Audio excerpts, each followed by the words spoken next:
On today's show, Donovan Mitchell finished in 5th place in ESPN's latest MVP straw poll. I think that's actually great news for him in a different category. I'll tell you what that is. Plus, we're going to talk about Evan Mobley getting votes, the Defensive Player of the Year award race, and let's give Jarrett Allen some credit. We're going to do all that and so much more on today's edition of Locked On Cavs.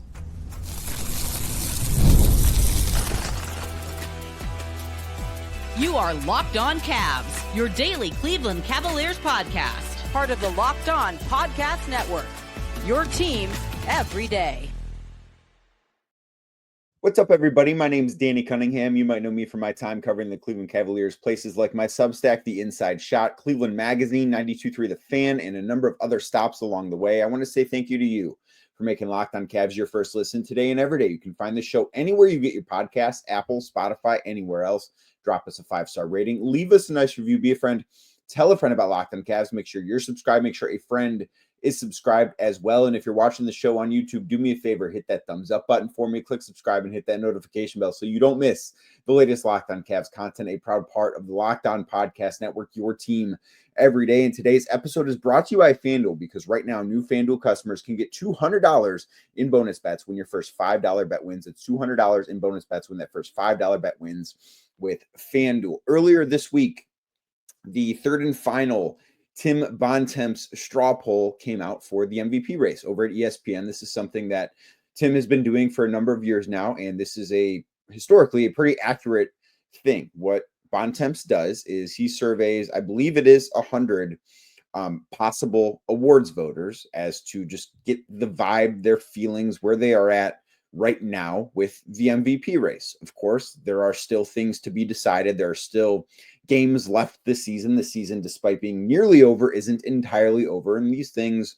are subject to change. So while this isn't necessarily to be taken as gospel, it is something that I do think is a pretty strong predictor of what the award voting situation is going to look like. So Donovan Mitchell finished in 5th place in the MVP awards straw poll. He was behind Shai Gilgeous-Alexander, who was in 1st place. Nikola Jokic was in 2nd place. Those two got all of the 1st and 2nd place votes. No other player got a 1st or 2nd place vote. Giannis Antetokounmpo of Milwaukee was in 3rd place, and Jason Tatum of the Boston Celtics was in 4th place. There was obviously, as Jokic and Shai got the only 1st and 2nd place votes, there was a sizable gap between 2 and 3, and then there was a sizable gap between 4, which was Tatum, and Donovan Mitchell in 5th place. But I think the best thing for this, because Donovan Mitchell is not going to win MVP, I don't think he should win MVP, but the thing that I draw out of this is that Donovan Mitchell should and will be first team All-NBA for the first time in his career, because I think finishing 5th place on this ballot, if that's, especially now where there are no more, and really even if there were positional restrictions, I don't think it would matter, because Donovan's a guard, Shai's a guard, and then the other 3 players that have been mentioned above him are front court players. So I don't think that necessarily has any impact. But the same people vote for every award. If you have a vote for MVP, you have a vote for Defensive Player of the Year, you have a vote for Coach of the Year, you have a vote for Sixth Man of the Year, you have a vote for first, second, and third team All-NBA, you have a vote for Most Improved Player. Every award that the media votes on, it's the same people that vote. It's not split up the way that it is in other sports where, for instance, in baseball, one person has an MVP vote, one person has a Cy Young vote, and you don't vote for multiple things. In basketball, you vote for everything. So with Donovan finishing 5th place in the final straw poll of this season by a considerable margin, I think that this is a really great sign that he is going to, for the first time, be a first-team All-NBA player. So let's break this down just a little bit more. He was on 63 of the 100 ballots. Donovan finished with 3 third-place votes, and of course, this stuff is all anonymous. Ultimately, after all of the awards are announced later this spring, the awards voting will be made public, so you will know who votes for who and in what categories. But this straw poll is anonymous, and not everybody that votes in the straw poll does have an MVP vote, but there is a lot of crossover here. So Mitchell appeared on 3 ballots in 3rd place. He was voted 4th place 9 times, and he was voted 5th place 51 times. So he appeared on 63 of the 100 ballots that Tim Bontemps passes out to media members, both locally, nationally, across the globe. And for those same people to have him fifth, which I think he deserves to be, and we can talk about that case coming up in a minute, but I think that this is going to be something, especially because there was a pretty considerable gap between 5 and 6. I think this is going to be something where Donovan has probably locked up his first ever first team All-NBA selection. I personally thought that the year he made second team, which was his first year in Cleveland, I thought he belonged on the first team. He finished sixth in MVP voting that year, and the rules were a little bit different. And that's when you had positional restrictions. I think that he deserves it more this year because of everything that he's done. But that year, I thought he should have been first team All-NBA because that was the year Joel Embiid won MVP. And, you couldn't have, the way that I looked at it was you had to vote for a center, 2 forwards, 2 guards. Embiid and Jokic were both centers, so they ended up splitting a little bit of the vote, and that was something that did hurt Donovan because both those guys, I believe, finished first team All-NBA. But this is something, or no, Luka finished first team All-NBA over Donovan, which should not have happened. That was the year the Mavericks tanked at the end of the season. So Donovan this year, I think that given the team success, and this is very clearly the best team that he's been part of, I think he deserves this honor. And if you just look at his counting stats, these things look very much, I don't want to say unimpressive, but maybe not up to par with other MVP candidates. He's on the season averaging 24 points a game, 4.5 rebounds a game, just under 5 assists a game, 1.3 steals. The block number, despite the fact that he had 3 the other night, not necessarily something to write home about. He's shooting 44% from the floor, 36.7% from 3, which those numbers have really dipped lately because he did not have a good month of March. But the Cavs are not the Cavs without Donovan Mitchell. And I do think that this is probably a different discussion if we are talking about Donovan at the top of the MVP ballot compared to Shea and Jokic and those guys. Like if this were for actually winning the MVP award, I do think that those things probably matter more. But we're not talking about that. We're talking about him in fifth. We're talking about him as a first team All-NBA member. So I think the further you get down the ballot, the less the counting stats matter. I'm not saying they don't matter because they do, but I think team success has to matter in this. And when you look at the guys that are below him, because I think there is a pretty significant drop-off, a clear drop-off between fourth where Tatum is and fifth where Mitchell is. I do think that if you look at the guys, and LeBron James was 6th, Cade Cunningham was 7th, Anthony Edwards was 8th. If you look at all of those guys, a lot of them have better stats in most categories than Donovan does. But if you compare them per 36 minutes, Donovan is right on track with all of those guys. And that is the class of player that I think he is in. Right now, I would still take him over Cade Cunningham. Maybe one day that's not the truth anymore. I don't know. Right now, I would take him over LeBron James. 5 years ago, that wasn't the case, but now it very clearly is. Right now, I would take him over Anthony Edwards, and maybe that's a controversial opinion, but I would rather have Donovan Mitchell on my team if I want to win a championship than have Anthony Edwards on my team if I want to win a championship right now. These things, of course, are subject to change in the future as those guys that are younger than him continue to get better, and I don't think Donovan is done getting better. I still think that he has some really good days ahead of him, but this is about this season. And this season, I would take him over all of those guys. And I think that the minutes matter here. So all of those guys that I just mentioned, they all play like 4 to 5 more minutes per game than Donovan Mitchell does. So of course, as you comb through their stats, as you go to make cases by looking on Basketball Reference, you're going to notice they all, I think, except for LeBron, score more points per game than Donovan does. They all get up more shots. They do the counting stats for that group of players is greater than what it is for Donovan Mitchell. But Donovan Mitchell doesn't play enough to have that box score impact. And a big part of the reason why he doesn't play enough is, and I think that Wednesday night's game against the New York Knicks is a prime example of this. Donovan only played 30 minutes in that game. Why did he only play 30 minutes in that game? Well, partially because the Cavs have a lot of depth, and partially because the Cavs won that game by 20. What does every player that I mentioned here have that's different than Donovan Mitchell does? None of them are playing for teams that are nearly what the Cavs are. if you look at the standings, and we can go through this, but you look at the standings and you look at where teams rank that have players that are in the fifth place conversation in the MVP voting, talking Cade Cunningham. Okay, Detroit's 42-34. They've had a great season, but it's not as if they've blown a ton of teams out. The Cavs have, and this is something that matters in this conversation, the Cavs have 40 wins by 10 points or more. The Detroit Pistons have 22. So that, just along those lines, is going to mean that there are going to be fewer games where Cade Cunningham is playing the minutes total that Donovan Mitchell is. The Lakers have played a ton of close games. They only have 18 games that they've won by 10 points or more. Those are games where LeBron maybe hasn't necessarily had to play the full minutes load. That's a lot less than 40. That's a big, big difference. Minnesota has 27 wins by 10 points or more. That's a little bit of a bigger number. But they also have 22 games this year that have been decided by 3 points. In those games, Anthony Edwards plays a lot, and he plays a lot of minutes. If you just look up and down the leaderboard for this MVP fifth place spot, that's a thing that's common, is those guys all play more minutes. Does that make them more valuable? Or is the fact that Donovan Mitchell, and I haven't even talked about the sacrifices that he's made, because I think that's a big part of this conversation too.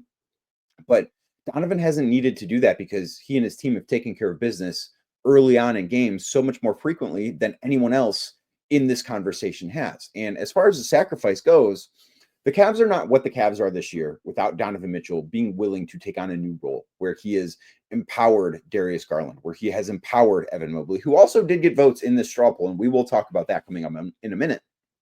But they don't become this 60-win juggernaut, this true championship contender, this elite tier team without, one, Donovan Mitchell being awesome, because he is, and two, without Donovan Mitchell helping other guys to reach levels that they had not yet seen in their career. And there's not a statistic for that. Maybe if you want to cite Evan Mobley's offensive growth or Darius Garland's bounce back, which I don't know if Mitchell deserves as much credit for that as he does Mobley, because Darius Garland has been awesome before and Mobley has really taken a step up, and Garland just kind of got back to being an all-star that he already was. But I don't think that the Cavs become the Cavs without that. And I don't think that happens without Donovan Mitchell taking the role that he has taken this year. So what is this all about? Is this strictly about individual success? Is this strictly about team success? No. I think it's a mix of those things. And I think that this year, more than any in his career, Donovan Mitchell has mastered that mix. It's led him to have a really nice season, even if this isn't going to be one that shows up in his basketball reference page when he ultimately retires so many years from now. But there's a good chance this is the most wins that Donovan Mitchell ever has in a regular season. To date, this is easily the best chance Donovan Mitchell has had to win a championship. I'm not saying those things merit him winning the MVP award, because they don't. But I do think they merit him being on a lot of ballots. And I think that he deserves, for the first time in his career, and I think this will happen, I think that he's going to be a first-team All-NBA player, and he very much deserves to be so. Now, Evan Mobley, as I mentioned, was named in the straw poll. He got a few votes. We're going to talk about that. Plus, let's dive into some of the numbers for his Defensive Player of the Year candidacy against Draymond Green. We're going to do that next right here on Locked On Cavs. Today's show is brought to you by 5 Hour Energy. Daylight savings may have snuck up on you like it did me, and that means that the sun is out more. We don't have an hour of sleep, well, at least for that one day, and we have more opportunity because the days are a little bit longer to burn up some of that energy, right? Well, if you need to make that energy back, 5 Hour Energy has your back, because the extra sunshine means more time for fun, but sometimes you need a little bit of a boost to power through it, whether you're staying up late watching basketball, squeezing in around a golf after work like I am, or just trying to keep up with your busy day. 5 Hour Energy gives you that quick, refreshing pick-me-up whenever you need it. With longer days, like I said, I like getting outside, playing golf. I am a big golf guy. I'm going to golf. It's Thursday afternoon right now. I'm going to go golf after I'm done recording this. But 5 Hour Energy has my back when I need that pickup, because maybe I'm on like the 12th tee. It's like, oh my goodness, man, this has been a long day. I was up late last night. I just need that little bit of pick me up. 5 Hour Energy has me covered, and they can have you covered too. So head on over to 5hourenergy.com. That is 5hourenergy.com to find over 15 flavors to choose from. Those flavors, of course, include watermelon, blue raspberry, peach mango, and you can even customize your own 12-pack or 24-pack and have it delivered right to your door. You need one right now, like I might very soon here. Grab a 5-hour energy shot at your local grocery or convenience store. They're everywhere. Stock up today and get energized. Again, head to 5hourenergy.com. That is 5hourenergy.com. Today's show is also brought to you by Wayfair. Spring is here, and that means it's time for those home projects. There's so much improving that can be done around the house, apartment, whatever it is that you live in. You can do so much, whether you're refreshing a room or tackling a full-on renovation. That's a heavy lift, man. That can be a tough project to handle. But Wayfair is the best kept secret for all things home improvement, from small updates like stylish cabinet hardware to major upgrades like new vanity sinks or outdoor lighting. I love some good outdoor lighting. Wayfair has quality products for every budget. Maybe you want to upgrade that kitchen, that bathroom, right? You want to have nice things in your house. Wayfair has you covered, and the selection they have is incredible. They have free fast shipping that makes it so easy, so you don't have to haul some of those heavier items from the store to your place of living. Shopping can be seamless, and you can find exactly what you need to fit your space and style. Wayfair makes home improvement easy. Get started now at wayfair.com. That is WAYFAIR.com. Wayfair, every style, every home. Thank you again for making Locked On Cavs your first listen today and every day. Like I said earlier, you can find the show anywhere you get your podcast, Apple, Spotify, anywhere else. Drop us a 5-star rating. Leave us a nice review. Be a friend. Tell a friend about Locked On Cavs. Make sure you're subscribed. Make sure a friend is subscribed as well. Make sure you also check out the Locked On Cavs daily newsletter, your one-stop for ultimate team and league coverage delivered right to your inbox. You can sign up for free now at lockedondaily.com. That is lockedondaily.com. So Evan Mobley was also mentioned in the Bontemps straw poll. He came in 11th place, which was 4 fifth-place votes. And this is the most votes that Evan Mobley has ever gotten. I believe he got 1 fifth-place vote, or maybe 2 fifth-place votes. The last time this came out, about a month and a half ago, I think was the second of 3 straw polls that ESPN did. And I think this is appropriate for the impact that Evan has had. Evan has had a great year, both offensively and defensively. I do think he's going to make an all-NBA team. Just to do the math here, the way we did with Donovan making first team based on finishing 5th, an 11th place finish would have Evan Mobley on 3rd team all-NBA. I ultimately think he's going to finish 2nd team all-NBA. I think that's where he will be, just because of the impact that he's had on both ends of the floor. And I know he didn't necessarily have the best game against New York, but even the games that maybe aren't the best for him now are so much better than what those games were in previous seasons. He's taken a true leap on both ends of the floor. But I do want to talk a little bit about, one, what this type of thing means for his future. And I think that, I don't know if Evan's going to win an MVP in his career. Maybe he does. Maybe he doesn't. I don't necessarily, I would probably take the field over Evan Mobley winning an MVP in his career, but it's not impossible by any stretch of the imagination. Like, he is that caliber of player.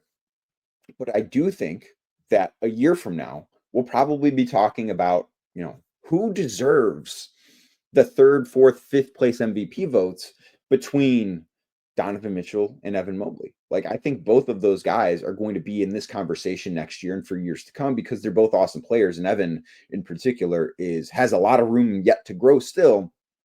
And he's only getting so much better. And I think that this time next year, like I led this episode with what this means for Donovan Mitchell, I think this time next year, I will be leading this episode with what this means for Evan Mobley. Like, is he going to make All-NBA first time for the first time in his career, or first team for the first time in his career?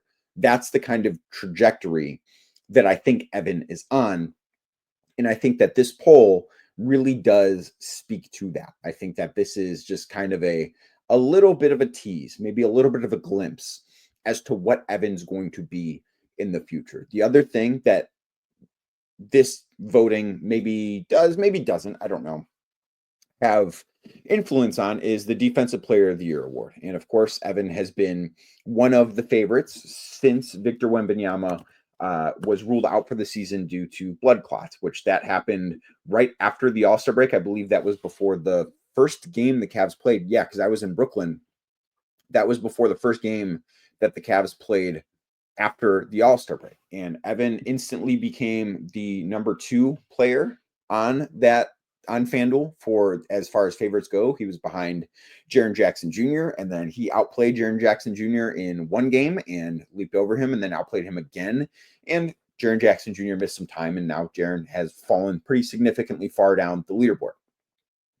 Evan was a favorite. He was as high as minus 500 on FanDuel to win the award. And now he's in second place. He's at plus 130 behind Draymond Green, partially because Draymond Green went on his podcast and will tell anybody that will listen that he should be the Defensive Player of the Year award, and it would mean so much to him.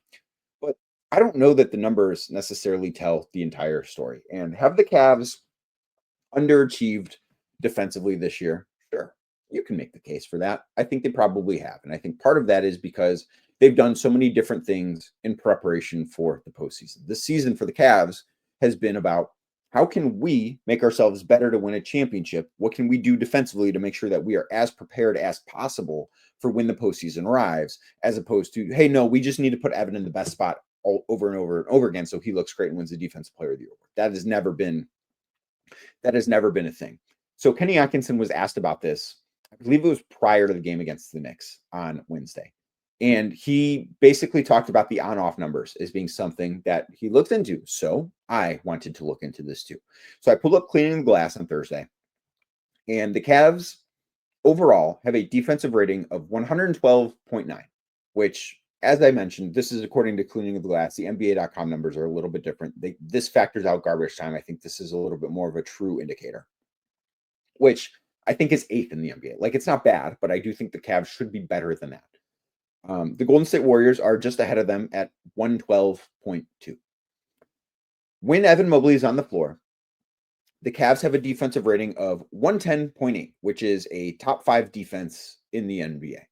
That's where I think they probably should be. And the fact that they are there when Evan plays, which obviously is a very, very big sample size, does speak to the impact that he has. And I think just is sort of spot on for this type of thing. Like, that is where the Cavs should be all the time, but the fact that they're there with Evan, I think, matches the eye test pretty well too.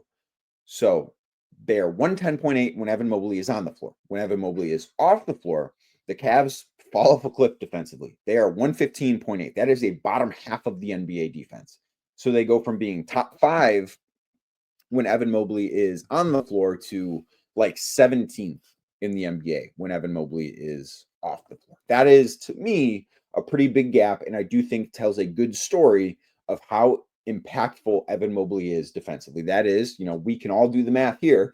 What is 115.8 minus 110.8? That would be 5. That is the difference between the Cavs defensive rating with Evan off versus Evan on. They are 5 points per 100 possessions better when Evan Mobley is on the floor than when Evan Mobley is off the floor. Now, let's take a look at the Golden State Warriors, because they have a defensive rating for the season of 112.2, according to Cleaning the Glass. A little bit better than the Cavs. When Draymond Green plays, which again, none of this stuff is small sample size because these guys have played a lot of games.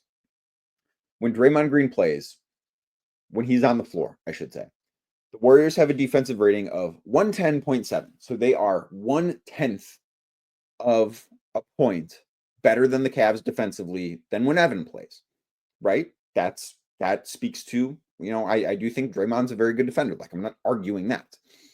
But when Draymond's on the bench, the Warriors defense is not better, but it's much better than the Cavs without Evan Mobley. Their defensive rating when Draymond Green is sitting is 113.7. The Cavs is 115.8. So let's, again, do the math here.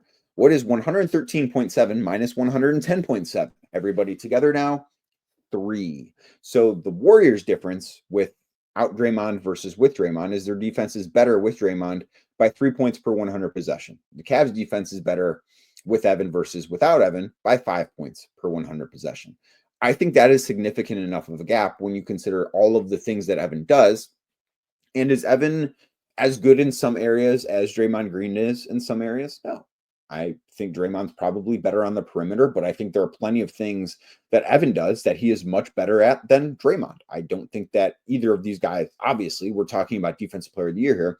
Both of these guys are fantastic defenders, but I think when you look at this, the on-off stuff should matter in this conversation. And the fact that the Cavs have that much of a gap that much more of a gap than the Warriors do with Draymond on and off compared to Evan on and off, I think that should be a pretty big talking point during the final few games of the season, as this award is yet to be decided, but we will see what happens. Jarrett Allen has the chance to do something special. Actually, Jarrett Allen has the chance to do a couple of things special. We're going to talk about those things. I'll tell you what they are next, right here on Locked On Cavs.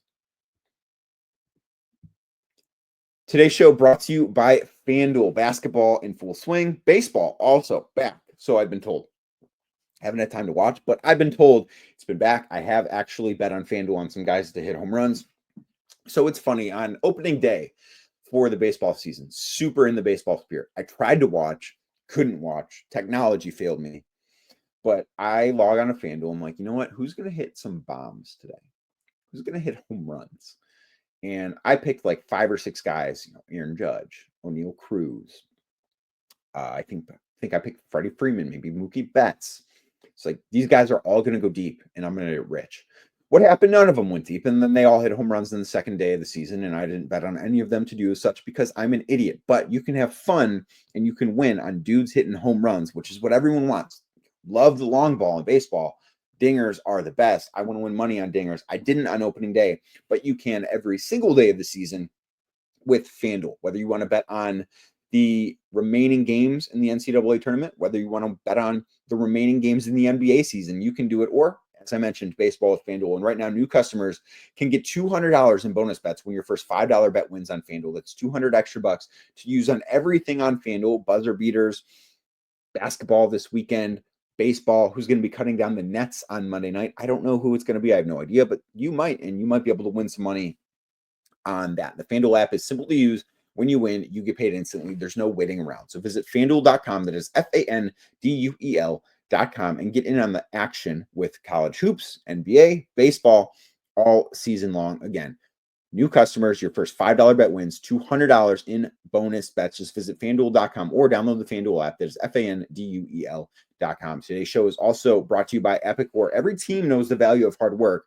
of taking pride in what you build and practicing every detail to make sure you get the best results. But no one player, no matter how amazing, can do it all alone. Working together makes getting the win easier. And at Epicor, the All-Stars are the hardworking manufacturers and distributors who create and deliver the things we all need, from aerospace to electrical to medical devices. Epicor ERP solutions are created by industry experts to help make every day easier. Seeing your whole supply chain is easier. Managing logistics is easier. Responding to price changes is easier. From small businesses with big dreams to growing enterprises with global visions, Epicor will equip you with the right tools to move forward, think ahead, and lead the way. Because as the clock ticks down, you need to make the most out of every hardworking minute. Easier doesn't cut corners. Easier takes the lead. Discover your success at easierwithepicor.com. That is easierwithepicor.com. Thank you again for making Locked On Cavs your first listen today and every day. Like I said earlier, you can find the show on YouTube. And if you're watching right now, do me a favor, hit that thumbs up button for me, click subscribe, and hit that notification bell so you don't miss the latest Locked On Cavs content. Jarrett Allen, I don't think he's going to win any awards this year. He's not going to be an All-NBA player. There's a chance he makes an All-Defense team, but I'm not sure that's going to happen either. But Jarrett Allen deserves his flowers for what this season has been. He's going to do a couple of things that I think are very, very impressive. And I think that this might be sort of solidified after the game against the New York Knicks. But I do think that Jarrett is going to be the first player, qualified player in NBA history to be a 70-70 guy. This club does not exist, and Jarrett Allen is going to be the first member in it. And the NBA season has gone on for a really, really long time. I believe we are near 78, maybe 77, 78 or 77. Of the NBA. That's a lot of years. And there have been a lot of players. There have been a lot of great players. But Jarrett Allen is most likely going to be the first player in NBA history to finish a season shooting 70% from the floor and shooting, or better, of course, and 77% from the free throw line, or better, of course.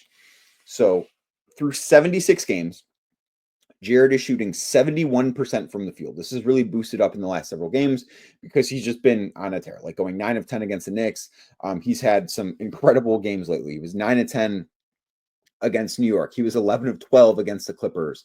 He was 4 of 7 against Detroit. He was 10 of 11 against the Spurs. Like, he's just been on a torrid hot streak right now. And he's also shooting on the season 72.2% from the free throw line. So this isn't maybe necessarily a stone cold lock, but I do think it's very, very likely to happen. And I think that speaks to the consistency that Jarrett has had this year. He's been awesome. And maybe it's not been every night, but I think a lot of that's because the Cavs have played 76 games. Jarrett Allen has played 76 games. That's a really difficult thing to do, especially for somebody of his size.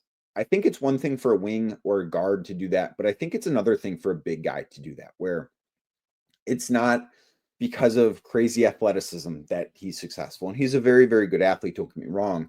But playing in 82 games is, I think, a really cool thing. And I think Jarrett deserves a lot of credit for trying to do that. And it looks like, barring something, knock on wood, it looks like he's going to be able to do that. And I think that for all the conversation, and this podcast is guilty of it, about Evan Mobley, about Donovan Mitchell, about Darius Garland, we can kind of lose sight of who Jarrett Allen is and what he means to this team. The Cavs are not the Cavs without Donovan. They're not the Cavs without Evan. They're not the Cavs without Darius. They're not the Cavs. You can go on down the line without Kenny Atkinson. But they're not the Cavs without Jarrett Allen. Maybe calling him the heart and soul of this team is the appropriate thing. He is, I think, the most beloved guy in that locker room. And I think it's really cool that he's going to, despite the fact that he's, not going to be an all-NBA player, not going to be all defense, probably not going to win defensive player of the year. I mean, maybe he makes all defense, but I don't know. I think it's really cool that he's still finding a way to make such a big impact. And I do think, and again, I'm probably a little bit guilty of this, I do think it deserves to be talked about a little bit more than it is. And that'll be something to keep an eye on over the final games of this regular season, because Jarrett has been absolutely fantastic this year, and he deserves all the credit and probably so much more than what he's gotten this year. But thank you for making Locked On Cavs your first listen today and every day. Like I said earlier, you can find the show anywhere you get your podcasts, Apple, Spotify, anywhere else. Drop us a 5-star rating. Leave us a nice review, be a friend. Tell a friend about Locked On Cavs. Make sure you're subscribed. Make sure a friend is subscribed as well. And if you're watching the show on YouTube, do me a favor, hit that thumbs up button for me, click subscribe, and hit that notification bell so you don't miss the latest Locked On Cavs content. I will be back tomorrow talking about the Cavs taking on the Spurs.